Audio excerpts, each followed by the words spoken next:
کچھ لوگ کہتے ہیں نا کہ یہ مولویوں کو کیا پتا ہے، اللہ کے اپنے فیصلے ہیں، قیامت کے دن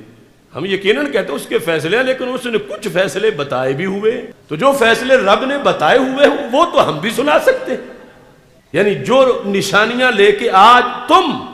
کسی کے برحق ہونے کی دلیلیں دے سکتے ہو یا کوئی تمہارے سامنے دیتا ہے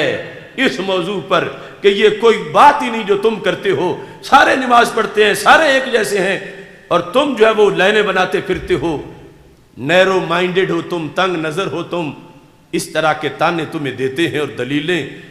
جو وہ دیتے ہیں وہ ساری دلیلیں بلکہ اس سے کہیں زیادہ بھی اس جگہ صحیح مسلم میں ابن عمر کے پاس دی جا رہی تھی۔ صحیح مسلم شریف یہ جو دار الفکر بیروت کا چھاپا ہے، اس کے اندر کتاب الایمان میں صفحہ نمبر 37 پر یہ لکھا ہے، حضرت عبداللہ بن عمر رضی اللہ تعالی عنہ مسجد میں تھے، مراد ہے مسجد حرام، اور کچھ لوگ بصرہ سے آئے ہوئے تھے، حاجین او معتمرین، حج کے لیے یا عمرہ کے لیے، یحییٰ بن یامر اور حمید بن عبد الرحمن ہمجری کہتے ہمیں تمنا تھی لو لقینا احدا من اصحاب رسول اللہ صلی اللہ علیہ وسلم کہ کاش کہ ہماری صحابہ میں سے کسی صحابی سے ملاقات ہو جائے، کیونکہ زمانہ ابھی تھا کہ صحابہ زندہ تھے، کہ ہم نے ایک مسئلہ ان سے پوچھنا ہے۔ فَاسْأَلْنَاهُ اما یقول ہؤلاء فی القدر، کہ ہمارے پاس ایک فرقہ پیدا ہو گیا ہے، ہم نے ان کا حکم پوچھنا ہے، کاش کہ کوئی صحابی مل جائے۔ کہتے ہیں فوفق لنا عبداللہ بن عمر، رب کی کرنی یہ ہوئی کہ حضرت عبداللہ بن عمر سے ملاقات ہو گئی، یعنی صرف صحابی نہیں، بہت بڑے صحابی سے ملاقات ہو گئی۔ کہتے ہیں جوں ہی ہم نے ان کو دیکھا، میں اور میرا دوست ہم دونوں دائیں بائیں ان کی ہو گئے کہ کہیں ہم سائیڈ پہ نہ رہ جائیں، ہم نے ان کو جانے نہیں دینا، ان سے پوچھنا ضرور ہے۔ احدنا عن یمینہ وآخر عن شمالہ، اور راوی کہتے ہیں یحییٰ بن یامر کہ میرا یہ خیال تھا کہ میرا ساتھی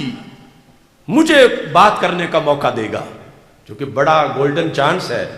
اگرچہ سوال دونوں کا ایک ہی ہے۔ تو کہتے ہیں میں نے بات شروع کر دی، انہو قد ظہر قبلنا ناس یا ابا عبد الرحمن، یہ کنیت ہے حضرت عبداللہ بن عمر رضی اللہ تعالیٰ عنہ کی، کہنے لگے کہ اے صحابی رسول صلی اللہ علیہ وسلم، ظہر قد ظہر قبلنا، ہماری سائیڈ میں، ہماری طرف میں یعنی بصرہ میں کچھ لوگ ظاہر ہو گئے ہیں، اب نشانیاں ان کی سننا، یقرؤون القرآن، پڑھتے قرآن ہیں، وَيَتَقَفَّرُونَ الْعِلْمِ، اور علم حاصل کرنے کے بڑے دھنی ہیں۔ یہاں قاف دو نقطیہ ہے، یتقفرون، کشک والا نہیں، کفر والا، یتقفرون العلم، یعنی علم کے لیے محنت تو ان پہ بس ہے، دن رات بس ان کا کام ہے قرآن و سنت پڑھنا پڑھانا۔ وَذَكَرَ مِنْ شَانِهِمْ، اور مزید ان کی شان بیان کی، سب کچھ کر کے فرمایا ایک جگہ جا کر پٹڑی سے اتر گئے ہیں۔ وَأَنَّهُمْ يَزْعُمُونَ أَلَّا قَدْرَ وَأَنَّ الْأَمْرَ أُنُفٌ، نماز پڑھتے ہیں، روزہ رکھتے ہیں، حج کرتے ہیں، زکوٰۃ دیتے ہیں، قرآن پڑھتے ہیں، قرآن پڑھاتے ہیں، تہجد تلاوت سب کچھ کرتے ہیں، لیکن تقدیر نہیں مانتے، معاذ اللہ، کہتے کوئی تقدیر نہیں، معاذ اللہ۔ یعنی تم میں سے 15ویں صدی میں بھی آج ہر بندہ تقدیر پہ ایمان رکھتا ہے نا، تو وہ ابھی صحابہ زندہ ہیں، تو بصرہ میں قدریہ، اللہ قدرہ، تقدیر نہیں، کچھ بھی لکھا ہوا نہیں ہے، بس کام ہوتا ہے تو پھر اللہ کو بھی معاذ اللہ پھر ہی پتہ چلتا ہے، یہ ان کا عقیدہ ہے۔ اب اس بات کے علاوہ یہ جو تقدیر والی بات ہے، جو آج لوگوں نے کسی کو پرکھنے کی علامتیں بنائی ہوئی ہیں وہ تو ساری پاری گئی ہے۔ کوئی کہتا ہے جب نماز پڑھتے ہیں اور پڑھتے بھی ہمارے قبلے کی طرف منہ کر کے ہیں، یا کوئی کہے تو وہ تو رفع یدین بھی نہیں کرتے۔ مقلد جو دیوبندی ہیں ان کا معاملہ ہو، کچھ رفع یدین سے کرتے تو وہ تو روزے بھی رکھتے ہیں، حج بھی کرتے ہیں، ہمارے ہی کعبے کا طواف کرتے ہیں اور ہمارا ہی قرآن پڑھتے پڑھاتے ہیں، اذان بھی ہمارے طرح دیتے ہیں، اگرچہ بعض کی اذان مختلف بھی ہوتی ہے۔ یعنی جو نشانیاں لے کے آج تم کسی کے برحق ہونے کی دلیلیں دے سکتے ہو یا کوئی تمہارے سامنے دیتا ہے اس موضوع پر کہ یہ کوئی بات ہی نہیں جو تم کرتے ہو، سارے نماز پڑھتے ہیں، سارے ایک جیسے ہیں، اور تم جو ہے وہ لائنیں بناتے پھرتے ہو، نیرو مائنڈڈ ہو تم، تنگ نظر ہو تم، اس طرح کے تانے تمہیں دیتے ہیں اور دلیلیں جو وہ دیتے ہیں وہ ساری دلیلیں بلکہ اس سے کہیں زیادہ بھی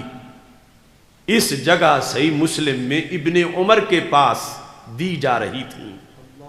ان لوگوں کا حکم پوچھنے کے لیے۔ یعنی نماز، روزہ، حج، زکوٰۃ سب کچھ۔ اب تقدیر والا مسئلہ تو یعنی بظاہر آج جو ہمارے پاس لوگوں کے رجسٹر ہیں کسی کو چیک کرنے کے لیے، یہ بحث تو